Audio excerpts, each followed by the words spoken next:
उत्तर बंगाल का महासंग्राम राजवंशी फैक्टर 2026। नमस्कार, जय शिव चंडी।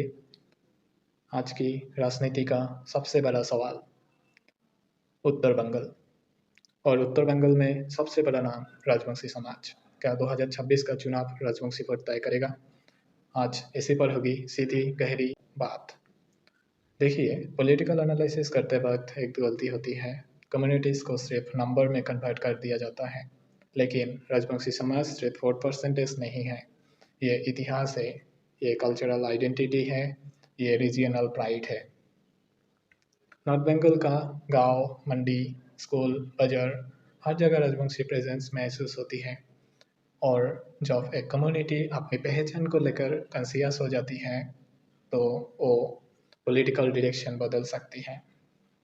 पिछले कुछ सालों में हमने देखा, बड़े नेता आए, बड़े मंच लगे, बड़े अनाउंसमेंट हुए। सांस्कृतिक केंद्रों, ऐतिहासिक पहचान को नेशनल रिकॉग्निशन, डेवलपमेंट प्रोमिसेस। लेकिन ये सवाल है, डिलीवर कितनी हुई? अनाउंसमेंट और इम्प्लीमेंटेशन का बीच का गैप ही ट्रस्ट डिसाइड करता है। राजवंशी वोटर इमोशनल स्पीचेस सुनता है, लेकिन वोट का डिसीजन डेटा और ग्राउंड रियलिटी पर पता चलता है। कुछ बिहार को अगर सिर्फ मैप पर देखेंगे तो आप गलती करेंगे। ये डिस्ट्रिक्ट नहीं, ये पॉलिटिकल पल्स है।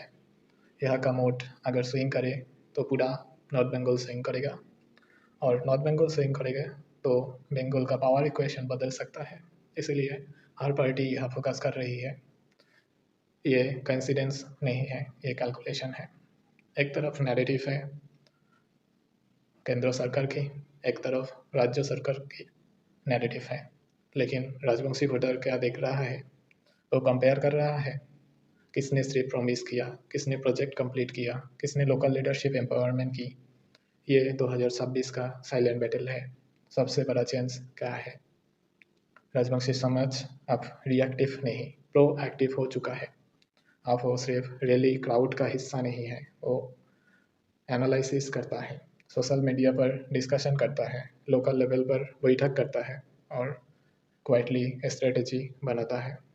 ये साइलेंट पॉलिटिकल मैच्योरिटी है, और मैच्योर वोटर अनप्रेडिक्टेबल होता है।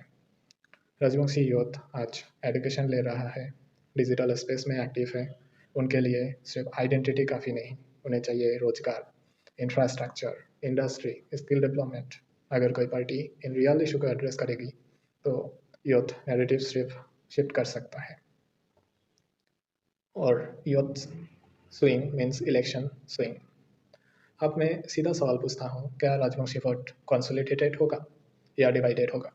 अगर कंसोलिडेटेड हुआ तो नॉर्थ बंगाल किंग मेकर बन सकता है, और डिवाइडेड हुआ तो कंटेस्ट टाइट होगा। 2026 का रिजल्ट शायद मार्जिन से डिसाइड होगा, और मार्जिन राजवंशी बेल्ट से आ सकता है। एक और चीज़ समझिए, रिस्पेक्ट सिर्फ स्पीच में नहीं मिलता, रिस्पेक्ट पॉलिसी में मिलता है, बजट एलोकेशन में मिलता है, ग्राउंड इम्प्लीमेंटेशन में मिलता है। राजवंशी समाज अब सिंबॉलिक रिस्पेक्ट नहीं, स्ट्रक्चरल रिस्पेक्ट चाहता है।